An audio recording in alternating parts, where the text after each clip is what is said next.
Hello students. Mm, Today we have discussed the one more new topic in mass spectroscopy, that is the importance features of the mass spectra of hydrocarbons. In this we will see the alkanes or the saturated hydrocarbons. Okay. Now there are some important features of mass spectra of alkanes are as follows. अभी जो alkanes के important features हैं during the fragmentation वो क्या है, ये हम one by one देखेंगे और उसका एग्जाम्पल लेके हम डिस्कस करेंगे. The relative height of a parent peak decreases as the molecular mass increases. जो पेरेंट पिक रहता है, ओके, पेरेंट पिक को ही हम क्या कहते हैं, मॉलिक्यूलर आयन. और मॉलिक्यूलर आयन से हमें क्या मिलता है, हम फ्रैगमेंटेशन करते हैं पेरेंट पिक का और मॉलिक्यूलर पिक का, और पेरेंट पिक के पिक का फ्रैगमेंटेशन करने के बाद हमें क्या मिलता है, हमें मिलते हैं उसके डॉटर आयंस. सो हम उनको क्या बोलेंगे, fragmented ion. Parent peak that means the molecular ion and the daughter ions, that is the fragmented ion. Okay, so the relative height of the parent peak decreases as molecular mass increases. मतलब इसका मतलब क्या होता है कि यदि parent peak decreases, parent peak क्या होगा, यदि डिक्रीज होगा as the molecular mass increases. कैसे, जैसे जैसे मॉलिक्यूलर मास इंक्रीज हो जाएगा वैसे वैसे जो पेरेंट पिक है वो कैसे होगा, उसकी हाइट जो होंगी वो डिक्रीज होंगी. Now second point, that is the most intense peak are due to the C3 and C4 ions at m by z is equal to 43 and the m by z is equal to 57. देखो what is meant by the intense peak. सबसे पहले intense pick क्या होता है ये समझना बहुत ज़रूरी है, क्योंकि उसके सिवा हम आगे का नहीं समझ सकते हैं. द इंटेंस पिक ये पिक होता है जिसे हम बेस पिक बोलते हैं. Okay, and what is mean by the base peak. The base peak जो होता है, जैसे हमने लास्ट लेक्चर में देखा है, base peak is the peak which having the 100% relative abundance. मतलब जिसका रिलेटिव अबेंडेंस 100% होता है उसे हम बेस पिक कहते हैं या इंटेंस पिक कहते हैं. Are due to the C3 and C4 ions at m by z 43 and 57. मतलब अल्केन्स में या सैचुरेटेड हाइड्रोकार्बन्स में जो बेस पिक मिलता है वो हमें किस पे मिलता है, एक तो 43 m by z वैल्यू पे मिलता है या 57 m by z वैल्यूज में मिलता है. और उसका वो क्यों मिलता है, क्योंकि वो मोर इंटेंस पिक है और which having the 100% relative abundance. Okay, now we will see the example of the alkanes. That is, I will give the taking some examples here. Such type of question asked in examination. In this, what they ask, draw the mass spectrum of N-nonane. Okay, N-nonane. So what is the structure of N-nonane? That is the C9H20. Okay, so first of all draw the structure of N-nonane. Okay, so how many carbon atom are there? 1 2 3 4 5 6 7 8 9. That means CH3 CH2 CH2 CH3 CH2 CH2 CH2 CH2 and CH3. Okay, and how many hydrogen atom are there? There are 20. 3 5 7 8 9 10 11 12 13 14 15 16 17 18 19 20 21.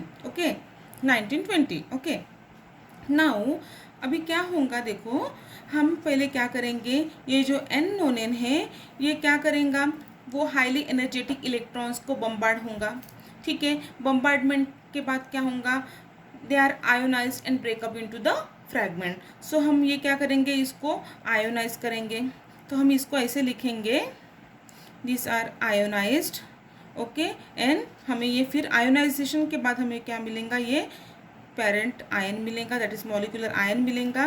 Okay, plus और एक free radical मिलेगा. और फिर हम इसका क्या करेंगे, fragmentation करेंगे. That means this is the n nonane and this is also called as the parent ion or the molecular ion Okay, now this parent ion get ionized and break up into the many fragments. So here we can see that there are the various fragmentation has been carried out, and this fragmentation is uh, occurred due to the ionization of this parent ion and break up into the many fragments. Okay, so पहले हम इसकी एम्बाइजेट value find out करेंगे. तो हमें एम्बाइजेट value कितनी मिलेंगी, हमने अभी तक बहुत सारे एग्जांपल्स देखे हैं जिसमें कैसे फाइंड आउट करते हैं वो हमने देखा है.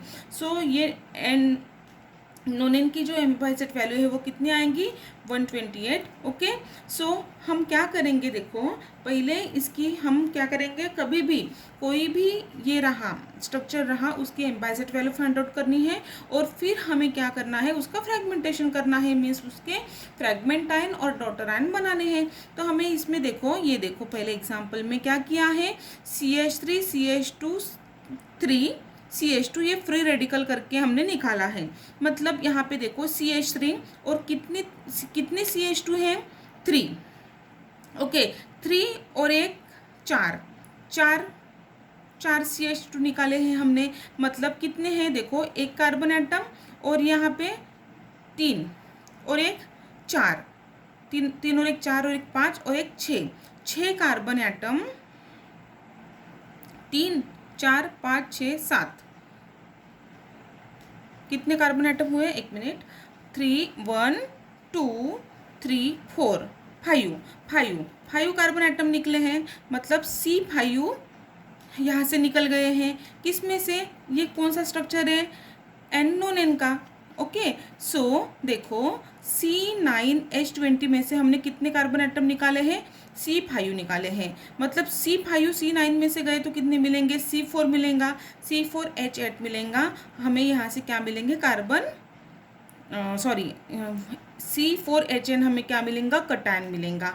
और हमें ये पता है कि इसमें क्या मिलता है, सिर्फ मास स्पेक्ट्रोस्कोपी में हमें सिर्फ कटायन हम डिटेक्ट करते हैं. तो हमें C4H8 मिलेगा. फिर ये क्या है, सेकेंडरी कार्बोनियम आयन मिलेगा which having the m by z value that is the 57. Okay, now we will make another fragment ion और the another fragmentation daughter ion. देखो यहाँ पे क्या है, CH3 CH2 2 CH2. मतलब हमने कितने कार्बन एटम यहाँ से रिमूव किए हैं, 3 1 2 3 4 एटम किए हैं. मतलब C9 में से हमने C4 माइनस किए. मतलब हमें क्या मिलेगा, C5H11 positive ions, that is the cations. And calculate करो उसकी एम्बाइजेट वैल्यू, दैट इज द 71. ऐसे हम फ्रैगमेंटेशन करेंगे 1 by 1. यहाँ से फिर हम देखो CH3 CH2 4 CH2. मतलब 1 और 1 4 और 1 5 और 1 6. मतलब C9 में से हमने 6 निकाले. मतलब हमें क्या मिलेगा, C3. ओके, तो यहाँ पे देखो 1 2 3 है, तो CH3 CH2 ये निकालेंगे और यहाँ पे H मिलेगा. तो ये यहाँ पे शिफ्ट करेंगे तो यहाँ पे डबल बॉन्ड आ जाएगा. देखो यहाँ पे डबल बॉन्ड आ गया. मतलब ये प्राइमरी जो कटायन था वो हमने ये बॉन्ड हाइड्रोजन एटम यहाँ पे शिफ्ट करने की वजह से हमें क्या कहाँ पे होगा, ये यहाँ से निकल जाएगा और यहाँ पे पॉजिटिव आ जाएगा और यहाँ पे क्या मिलेगा, सेकेंडरी कार्बोकटायन. सो ऐसे इस तरीके से हम बहुत सारे फ्रैगमेंट आयन और बहुत सारे डॉटर आयन बना सकते हैं. Now this is the fragmentation of the n nonane. Okay, now let's see the mass spectrum of the didecane. Okay, so what is the formula, C12H26. Okay, now in this graph you can see that there is some figure is draw. In this figure, as you can see, 20 40 60 80 100 20 120 140 160 180. Okay, these are the implicit values, and in this side there is a relative abundance.